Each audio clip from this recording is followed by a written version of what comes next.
Assalamualaikum warahmatullahi wabarakatuh. Halo semuanya. Perkenalkan, nama saya Ida Farida, NPM 2013-05-3051 dari kelas 2D Program Studi PGSD angkatan tahun 2020 Universitas Lampung. Di sini saya akan membuat video pembelajaran untuk memenuhi tugas mata kuliah keterampilan berbahasa Indonesia. Nah, adapun yang akan saya bahas pada video kali ini yaitu tentang konsep dasar keterampilan menulis. Sebelum kita membahas tentang konsep dasar keterampilan menulis, apa sih pentingnya keterampilan menulis? Nah, keterampilan menulis merupakan salah satu aspek kemampuan berbahasa yang sangat penting dimiliki oleh setiap orang. Karena dalam keterampilan menulis ini, seseorang bisa mengungkapkan ide, perasaan, gagasan, atau kemampuan lainnya dalam bentuk tulisan. Nah, keterampilan menulis ini juga sangat penting dimiliki oleh peserta didik. Karena dalam keterampilan menulis, peserta didik harus mempunyai banyak ilmu pengetahuan, banyak ide, dan banyak pengalaman hidup.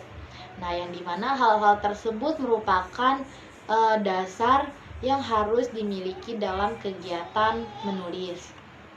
Nah, pada konsep dasar keterampilan menulis ini kita akan membahas yaitu yang pertama adalah pengertian menulis, yang kedua tujuan menulis, yang ketiga manfaat menulis, dan yang keempat fungsi menulis. Langsung saja ke materi yang pertama adalah pengertian menulis. Menulis adalah keterampilan mengungkapkan ide, gagasan, perasaan dalam bentuk simbol huruf dan angka secara sistematis sehingga orang lain yang membaca dapat memahami isi tulisan dengan baik. Nah, pikiran yang disampaikan oleh penulis kepada pembaca harus dinyatakan menggunakan kata yang menyatakan makna apa yang ingin disampaikan oleh penulis. Nah, tulisan tersebut juga harus disusun secara sistematis dan teratur. Karena semakin teratur tulisan, maka akan dapat memudahkan pembaca memahami pesan yang disampaikan oleh si penulis. Nah, selanjutnya adalah tujuan menulis. Yang pertama, bisa memberikan informasi, membujuk pembaca, mendidik, dan menghibur. Yang pertama adalah memberikan informasi. Nah, tujuan menulis memberikan segala informasi, baik itu gagasan, ide. Nah, menginformasikan segala sesuatu itu bisa berupa data, fakta, maupun peristiwa, termasuk pendapat dan pandangan seorang agar pembaca dapat memperoleh pengetahuan dan informasi yang baru. Yang kedua adalah membujuk pembaca. Tujuan menulis untuk membujuk, mengajak, dan merangsang para pembaca agar dapat menentukan sikap, apakah menyetujui atau mendukung yang dikemukakan oleh penulis.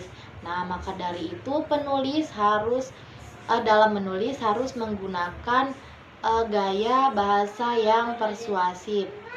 Karena fungsi persuasif dalam sebuah tulisan akan didapatkan apabila penulis mampu menyajikan dengan gaya bahasa yang menarik dan mudah dicerna oleh pembaca. Yang ketiga adalah mendidik. Sebelum kita menulis, kita harus banyak membaca. Nah, dengan kita banyak membaca, wawasan pengetahuan akan terus bertambah, kecerdasan akan terus diasah, yang pada akhirnya akan menentukan karakter pada seseorang.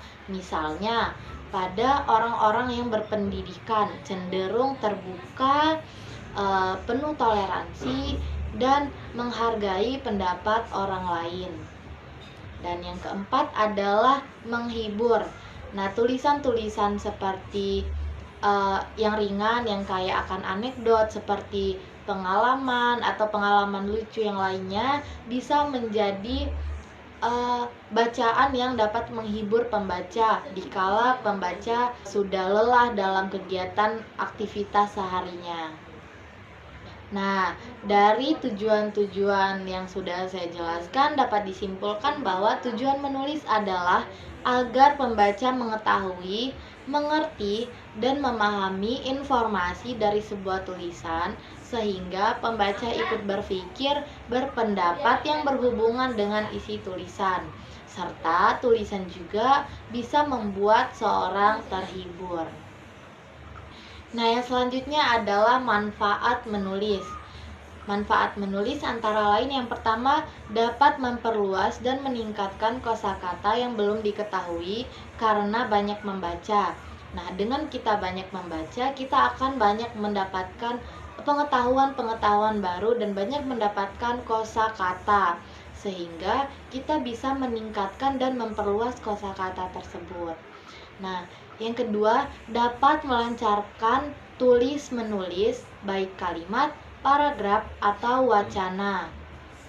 Nah, semakin sering kita berlatih menulis, maka semakin lancar kita menulis atau menyusun kalimat, paragraf, maupun wacana tersebut. Yang ketiga, dapat mengembangkan suatu gaya penulisan sendiri.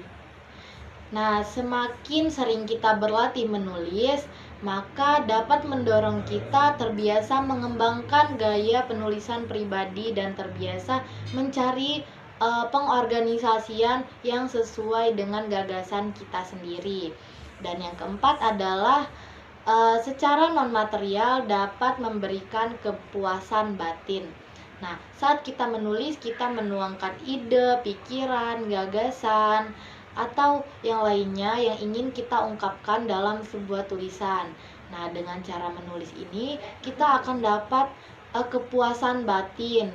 Nah, kepuasan batin mempunyai dampak positif yaitu terhadap mental penulis. Nah, yang terakhir adalah fungsi menulis. Fungsi utama dari tulisan adalah sebagai alat komunikasi yang tidak langsung, karena tulisan bisa menyampaikan pesan penulis kepada pembaca. Dengan menulis, memudahkan kita merasakan atau menikmati hubungan-hubungan, memperdalam daya tanggap atau persepsi kita, serta bisa memecahkan masalah yang sedang kita hadapi. Nah, selanjutnya fungsi menulis bagi kelas permulaan. Nah, fungsi menulis bagi kelas permulaan atau kelas rendah pada sekolah dasar yaitu kelas 1 dan kelas 2 yaitu sebagai pengenalan simbol-simbol huruf-huruf alfabet seperti huruf vokal A, I, U, dan O dan berlanjut ke huruf konsonan yaitu huruf selain huruf vokal seperti B, C, D, F, sampai seterusnya sampai huruf Z yang digunakan dalam bahasa sehingga dapat memudahkan siswa untuk menyampaikan apa yang dipikirkan ke dalam sebuah tulisan. Nah, selain itu juga fungsi menulis di kelas rendah ini yaitu sebagai cara merealisasikan simbol-simbol dan cara menuliskan dengan baik dan benar. Nah, sekian materi yang dapat saya sampaikan. Kurang lebihnya saya mohon maaf dan kepada Allah saya mohon ampun. Saya ucapkan terima kasih. Wassalamualaikum warahmatullahi wabarakatuh.